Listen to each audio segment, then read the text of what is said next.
कपड़े उतार के नवे वस्त्र ग्रहण करता है एक इंसान। इसे तरह ही इसके विच मौजूद जो आखिरी तत्व है जिसनों कोई वाहिगुरु कहता है, कोई परमात्मा कहता है, अलग अलग नाम ने उसके वो अपने इस 3.5 हाथ के शरीर के विच हमेशा मौजूद रहता है। ऐसा कोई कदे समा आई नहीं अज तक कि आप तो 2 पल भी दूर हो पाए हुई है। जेड़ा मृत्यु तो डरता है उसने अज तक अपने आप को सिर्फ शरीर मन के ही जोया है, क्योंकि मृत्यु तो शरीर की होगी।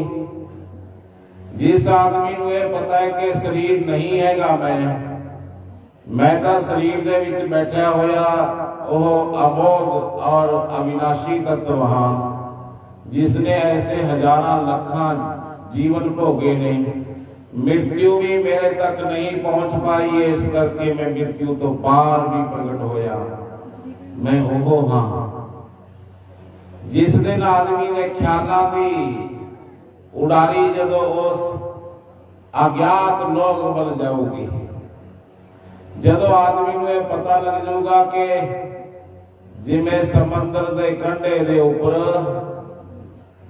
बनाए हुए रेत के महल एक लहर नाल ढह जाते ने, इसे प्रकार ही मैं हाँ, मेरी अस्थिरता है।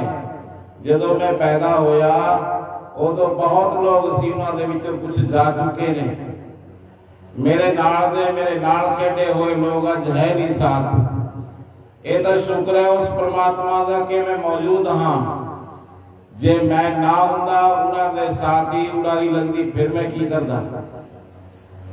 मैनू रखिया उसने, इस करके मेरा कोई मकसद है। मकसद की है?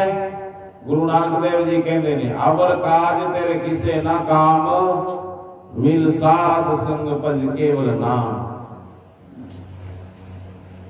2 यात्रा पृथ्वी के ऊपर हो सकती नहीं।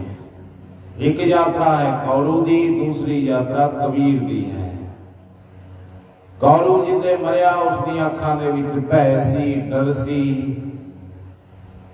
बहुत दुख और पीड़ा का उसके चेहरे के ऊपर भाव प्रगट होए सी, मानो मृत्यु नाल 2 हाथ होए होने और मृत्यु दर्द के लगी होनी। उसमें पूरी दुनिया का धन भी उसकी सुरक्षा नहीं कर पाया, मृत्यु नाल कोई समझौता नहीं हो पाया। ये सारे संसार की संपत्ति भी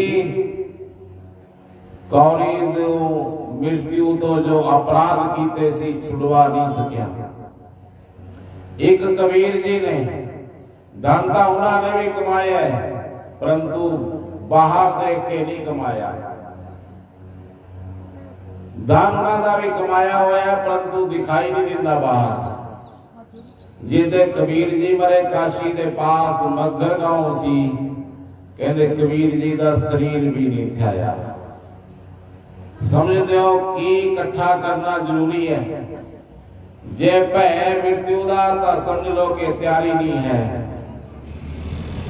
जे मृत्यु दियां उड़ीका हो रही ने तो समझ लो कि अंतर जगत है जो अमर उसके नाल थोड़े संपर्क हो चुके हैं। क्योंकि विध्वंस तो बाद ही एक नवे निर्माण के द्वार खुलते हैं। मृत्यु दुश्मन नहीं है, मृत्यु सहयोगी है, परम मित्र है, मां जैसी है। एक जड़ा होया शरीर, झुकिया होया शरीर, अखां दी इसकी रोशनी चली जा रही है, निर्बल होया शरीर, जे उसनू तार के एक नवा नुक शरीर दिंदा कोई तो वो मृत्यु ही है। मृत्यु ही एक अलग जगत के रस्ते खोल दी है। हाँ उसनू जरूर भय होना चाहिए जिसने तैयारियां नहीं कीतियां हुई, जिसने सारी उम्र उल्लू के समान बाहर ही देखे है, जिसने अंतर जगत के लिए कोई टाइम नहीं कटिया। 9वें पातशाह ग्रंथ साहब के विच कहते ने गुरु तेग बहादुर, पुष्पम मध्य जैसे वास मस्त है, मुखर में जैसे छाई, ऐसे ही हर वसे निरंतर घट ही ढूंढो भाई। की क्या है? जिमें फुल्लां दे विच खुशबू है, जिमें शीशे दे विच परछाई प्रतिबिंब पैदा हो जाता है, इसे प्रकार ही साढ़े 3 हाथ दे शरीर दे विच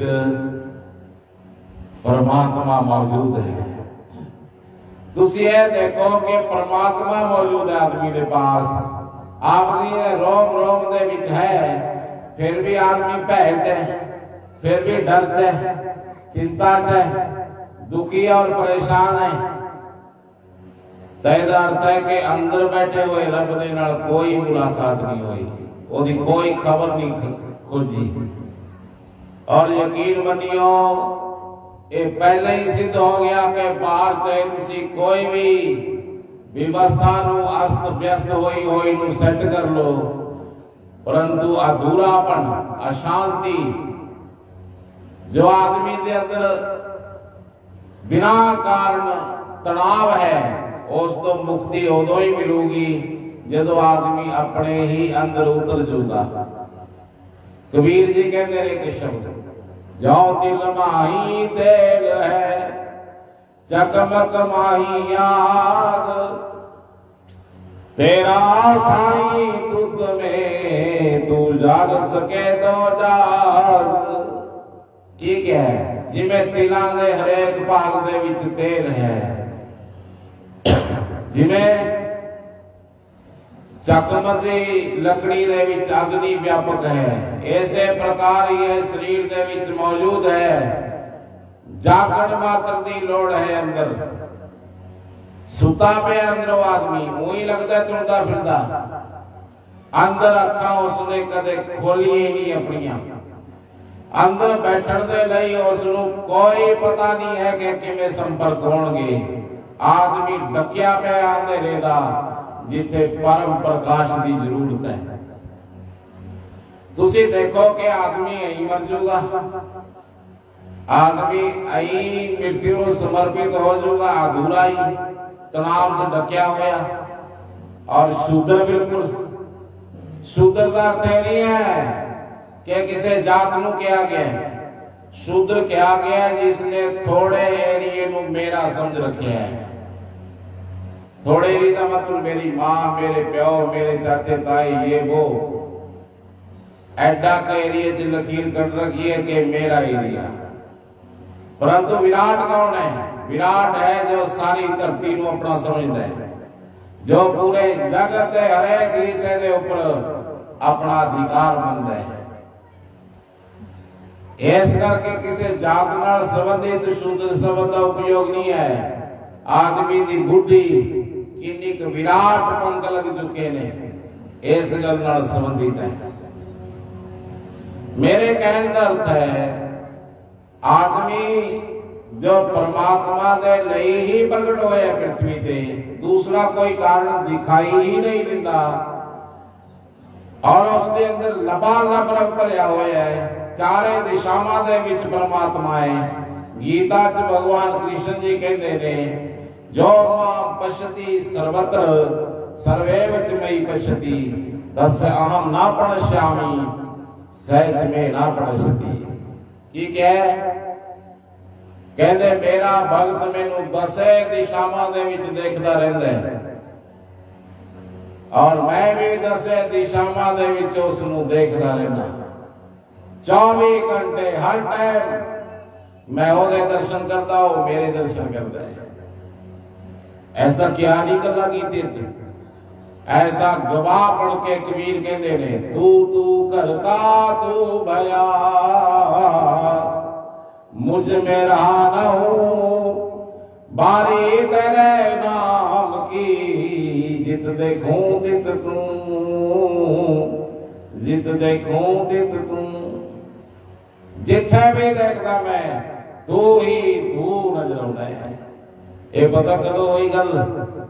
कबीर ने ही किया, कबीरा मन निर्मल भया जैसे गंगा गीर, पाछे पाछे हर फिरे कहत कबीर कबीर।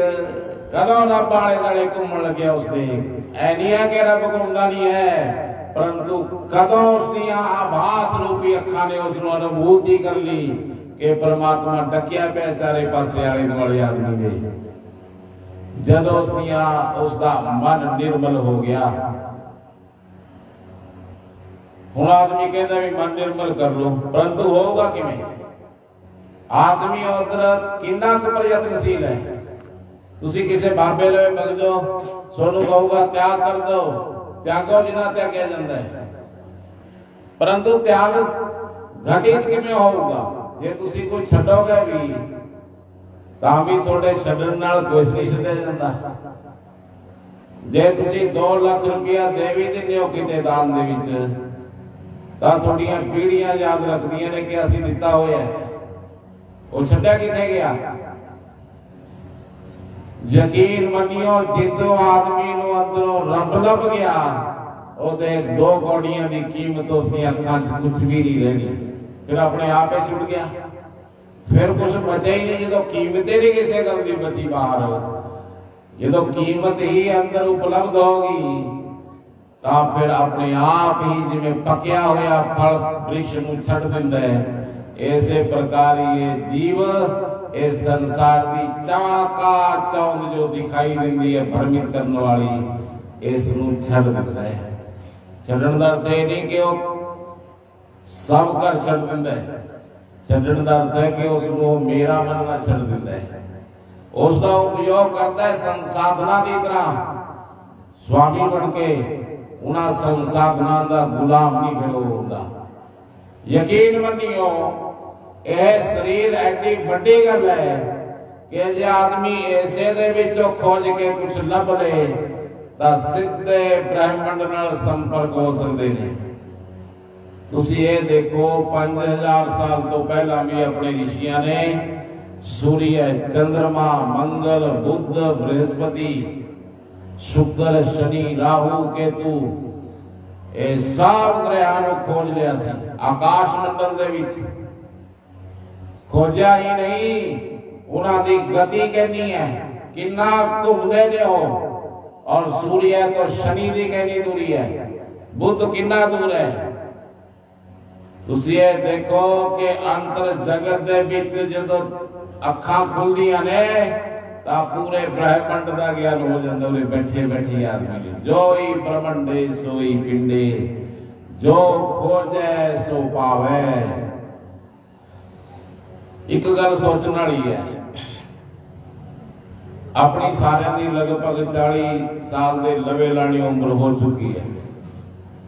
40 साल की उम्र तक आदमी अपनी पूरी जिंदगी दे विच हरेक गर्म ठंडियां हवावां नूं चो लैंदा है, अपनी पूरी शक्ति का प्रयोग करता है।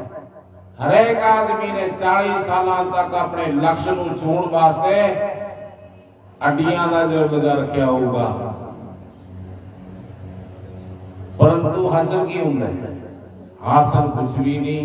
आदमी बुझिया होया है, आदमी चिंता च है, आदमी अस्थिरता दे विच है, आदमी डरिया होया है। 40 साल के प्रयोग ने बाहरों आदमी को कुछ भी नहीं दिता, बिना मृत्यु के भय तो। अलग अलग हो सकती ने समस्यावां, परंतु रोड तो करोड़पति तक लोग हरेक दुखी है। कोई ना कोई आदमी को दुख लगे ही होया। जे कोई दुख नहीं हैगा तो आदमी बेकार नहीं तनाव च है। अज आदमी की हालत यह चुकी है, ये हो चुकी है जिवें आपां नूं शरीर के डॉक्टर हुण महल्ले महल्ले दे विच क्लिनिक की लोड़ पैगी। आने वाले 15 साल तक मनोविज्ञान के डॉक्टरां की लोड़ पऊगी। आदमी अंदर इन्ना भौंकदा 24 घंटे कि हौली हौली उसके बुल हलन लग जाएंगे। गिनती बहुत बड़ी होने वाली है मानसिक रोगों की। इस करके बचो, शरीर के साबन लाउण नाल गल खत्म नहीं होनी। जो साबन काबर उजल होत, नाम जप सर पर बेखोत। की क्या है कहते जो बुद्धि को कुछ दिखाई ना देवे, भ्रमित हो जाए, जदों उसके सामने कोई रास्ता ना खुले तो फिर अंतर जगत दे विच उसनू अपने दस्तक देने चाहिए ने, राम राम करना चाहिए, ध्यान पूर्वक स्वयं का निरीक्षण करना चाहिए, देखना चाहिए मैं किथे खड़े हाँ और मैनू किथे होना चाहिए, सत्य की है इसनू निर्णायक जीवन दे विच महसूस करना चाहिए और सत्य तो भजना नहीं चाहिए। सत्य की है? सत्य यह है कि आदमी एक दिन मर जाता है। सत्य यह है कि आदमी का मरन का कोई पक्का टाइम नहीं है। आदमी पैदा होण सार मृत्यु दे योग्य हो जाता है। सत्य भी है कि जन्म तो पहला भी पेट दे बीच ही मृत्यु हो सकती है। इस करके कहने दिन जाना है, ये गल का कोई पक्का पता नहीं है, ये सत्य है। और जो मृत्यु होनी है, कहना जीवन है नाल जुड़िया होया, जीवन जुड़िया होया 60 70 80 90 साल तक। मेरी गल ध्यान नाल सुनियो, 100 साल पहला आप इस पृथ्वी के ऊपर नहीं सी, ना है चेहरे होने, परंतु जरूर होनी टकी हुई धरती पृथ्वी ते लोगों की चेहरे अलग होने, परंतु भीड़ इन्नी मौजूद होनी। आपा आदृश सी, इत्थे मौजूद नहीं सी। 100 साल बाद अपनियां धूड़ा उड़ जाणगियां, पूरे होर लोग होणगे। रोज मृत्युआं दे विच जा रही है सिस्टम और नवे चेहरे प्रगट हो रहे ने। पता नहीं लगता आदमी कदों जवान हो जाता है, कदों बुढ़ा हो जाता है। आदमी जेड़ा मेरा मेरा करता है ना, शरीर भी मेरा नहीं हैगा। जे मेरा होंदा तो मेरे अनुसार होना सी इसने, परंतु ये मेरे से अनुसार नहीं होंदा। ये प्राकृतिकगत है, 5 स्थितियां भी दी गुजर के एक दिन नष्ट हो जाता है। इस करके 60 70 साल मिले ने आदमी नू, एक कोई कारण ने, इससे कुछ ना कुछ जरूर है जिसके लिए आदमी इत्थे मौजूद है। और एक कोई खोजण की लोड़ नहीं कि क्यों मौजूद है। अपने ऋषियों ने, अपने बुजुर्गों ने पहले खोज दिता कि आदमी का होना सिर्फ परमात्मा के लिए है। जे आदमी मृत्यु तो पहला ना जागे अंदर, तो आदमी दे लिए मृत्यु कैसी भयंकर हो सकती है, इस गल का कोई पक्का पता नहीं है। तपा रे तपा काहे को तपा, अंत मता सो गता। कारणी को और भी इस नाल जुड़िया होया। जे तुसी इस जीव तो राम राम नहीं करवाओगे तो कुछ और करती रहोगी। ये बेली नहीं बैठती है। राम तो बिना इस जीव का कोई और उपयोग होना, ग्रंथ कहते ने सब तो बड़ा अनर्थ और पाप है। राम समर पछताएगा मन, पापी जियरा लोभ करत है, आज कल उठ जाएगा मन। कबीर जी कहते रहे राम समर। और ये राम की गल भी नहीं करी जेड़ा आपने अपने ढंग का राम बना रखे है। जैसा मौजूद है अंदर, आदमी मन दे उस किनारे ते पहुंचे ना, आदमी कोई प्रयासता करे अंदर बढ़ने का।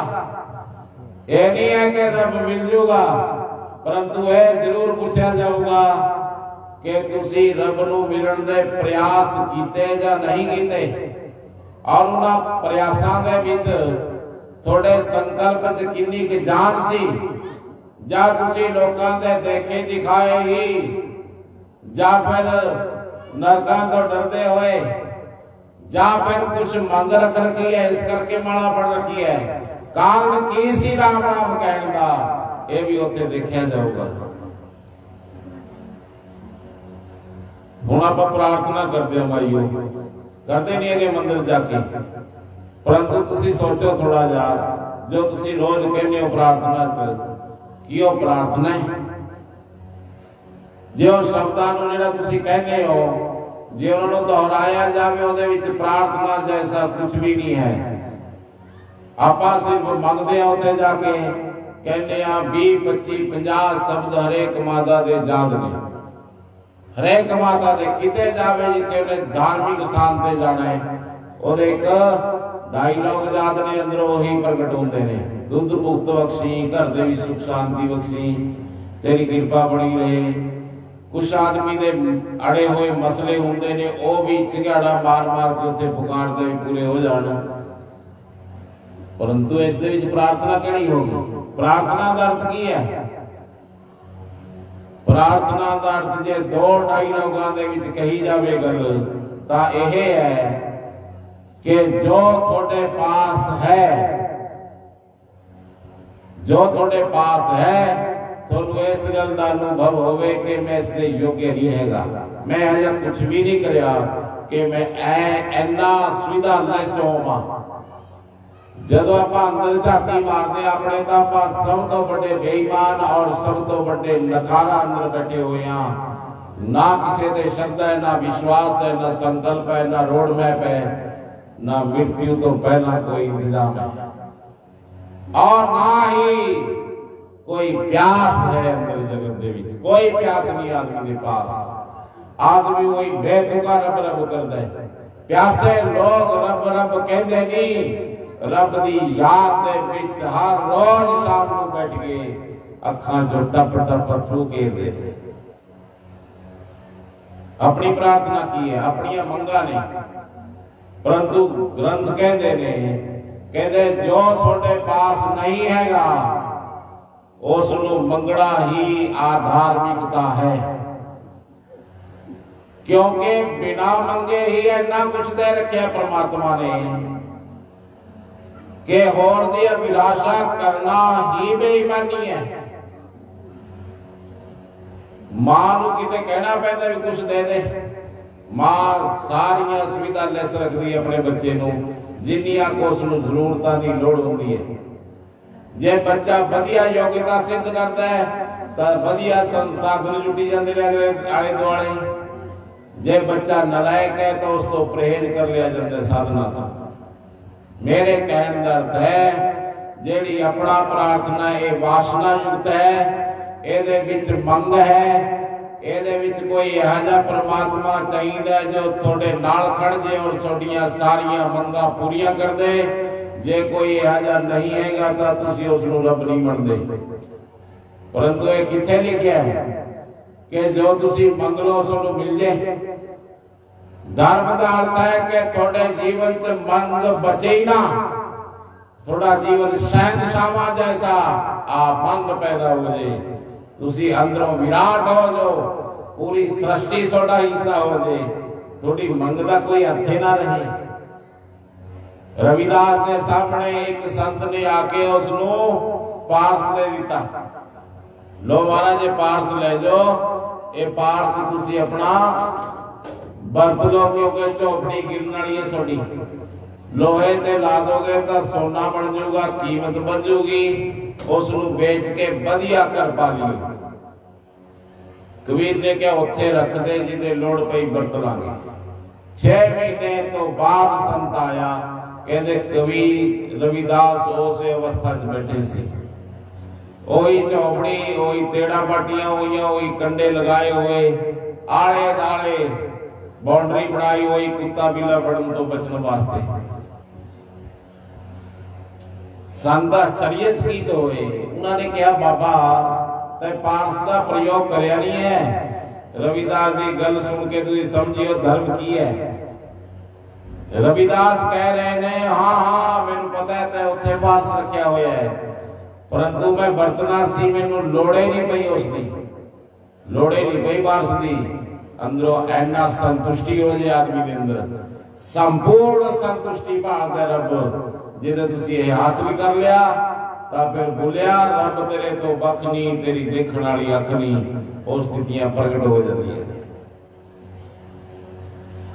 यकीन बनियो जे आदमी दी स्थितियां देखिए, आदमी उरे बैठे बैठे पहले धरती नूं नरक बना रखे इसने, और फिर वो चाहता है कोई होर स्वर्ग दे विच जावां मैं, क्योंकि तो नरक जैसी है, किते होर स्वर्ग जावां इस करके पुण्यदान करा। परंतु तुसीं सोचो कि जे आपां अहीजे बागे जहे जे हैगे हाँ वासना च डके होए असंतुष्ट और तनाव युक्त कि स्वर्ग आपां नूं मिठा लगूगा। यकीन मनियो आदमी नूं गल तक धरस कट दे फिर भी ये चेहरा खुश नहीं हुंदा, थोड़ा जिहा चिर रहूगा। इस करके मन आदमी दा बीमार हो चुकिया। जमाइयो असी समाज दे विच हर टाइम रहने, सानू पता है स्थितियां किथे तक बिगड़ियां हुई ने। आदमी कपड़े पाके सिर्फ धार्मिक बनता है, अंदर ना कोई जिज्ञासा है, ना कोई प्यास है, ना कोई उद्यम है, ना कोई लक्ष्य है, ना मृत्यु तो पार होने की कोई योजना उसके पास। आपां ने ग्रंथां नूं अरदासां दे नाल जोड़ता, आपां ने मरगता नाल जोड़ता, आपां ने पंडितां नूं संभालते ग्रंथ। अपना कोई जिम्मेदारी नहीं है इसके प्रति। ये आपां ने भी समझ लिया, अपने जवाखां नूं भी आपां समझा रहे हैं। परंतु ये सोचते हो कि थोड़े जैसा जे कोई थोड़े लिए पढ़ूगा कि थोड़े जैसा पढ़ लूगा। किसी ने पानी के गिलास पीण नाल तुसीं संतृप्त हो सकते हो। जे तुहानूं कोई अमृत दे दे कलश, तुसीं कहोगे मैं कल्ले पी जा। परंतु जो अमृत जैसी बाणी थोड़े सामने पई है, जिहड़े ग्रंथ आदमी की बाह पढ़ के स्वर्ग नूं तक देण, ऐसे ग्रंथ अपने पास पे ने, फिर तुसीं कहंदे हो साडे लिए कोई होर पढ़ दे। ये बेईमाना नहीं हैगा, सरासर बेईमान है आदमी दा रब नाल।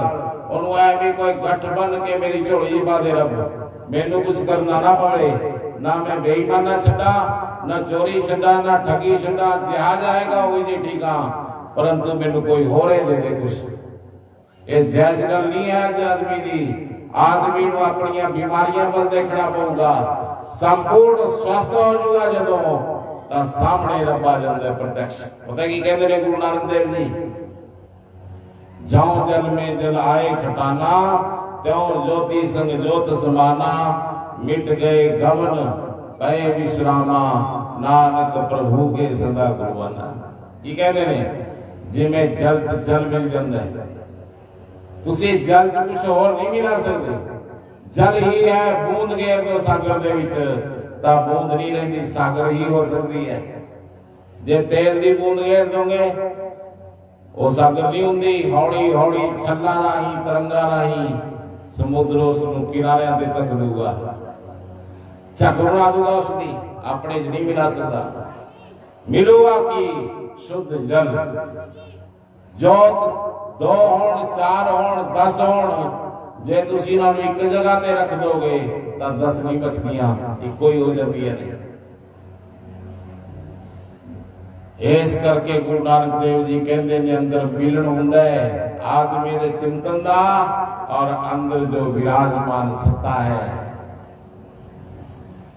तां फिर दो नहीं बचते भगत और परमात्मा। एक कह सकते हैं भगत उत्थे मिट जाता है, उस मिटे हुए स्थान के ऊपर भगवान उद्घोषित होता है। बोल भगत और भगवान की जय।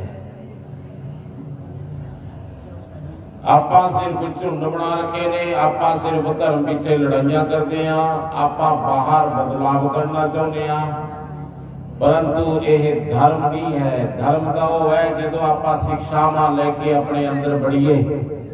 2 पंख ने अंतर जगत दे विच मुक्त उड़ारी लाण वास्ते। 2 साधन ने आदमी दे पास, 2 परम आवश्यक ने। सांस जे आ रही है तो 2 गल्लां परम आवश्यक ने आदमी वास्ते। ये धर्म का निर्देश है। केड़ियां केड़ियां? ध्यान और प्रेम। ये 2 चीजें जरूरी ने जिंदगी से। जदों बाहर देखो ये अखां नाल तां प्रेम पूर्वक हो जो। ये सारी सृष्टि थोड़ा ही हिस्सा है। नामदेव कहते ने ग्रंथ साहब जी दे विच, सब गोविंद है, सब गोविंद है, गोविंद बिन नहीं कोए, जल तरंग और फेन बुदबुदा जलते पिन न होए। सब कुछ गोविंद है, गोविंद बिन कुछ नहीं है। चेहरे हो सकते ने, शरीर हो सकते ने, परंतु इसके आखिरी तन दे विच गहराइयां जे आदमी दे खोजिए ताए वो ही नहीं चल सकता उसकी सत्ता तो बिना है शरीर। लाजमी आखिरी तन दे ऊपर सब ही कोई खड़े में आत्मा दे। आत्मा दो दिन नहीं है गिया। यकीन मनियो जे अपने आप को शरीर मन के जाओगे तब मृत्यु आदमी का दरिया कर दोगे। जे शरीर मन के जाओगे तब मन थोड़ा स्वामी बनया रहूगा। जे अपने आप को मैं फलाना मन के जाओगे तब लाजमी ये जन्म व्यर्थ हो जाएगा। शरीर नहीं है आदमी। गीता च भगवान कृष्ण जी कहते ने अजो नित्यो शाश्वतोयम न हन्यते हन्यमाने शरीरे। की कहते ने भगवान कहते आज है, ये नित्य है, शाश्वत है, अविनाशी है। ये शरीर मिट जाता है परंतु ये मिटनी जो गलनी है जो अंदर मेरे बोल रही है। बस ऐसे गलती अंदर खोज करनी है। आदमी बार पता नहीं की कर रहा अज तक 60-70 सालों के बीच भी अंदर अंधेरा है तो आदमी बिल्कुल बेतुक है। आदमी बढ़िया बन ढंग के दिखाई देता है कि इंसान है परंतु अंदर मानवता का कोई संकल्प नहीं आदमी ने।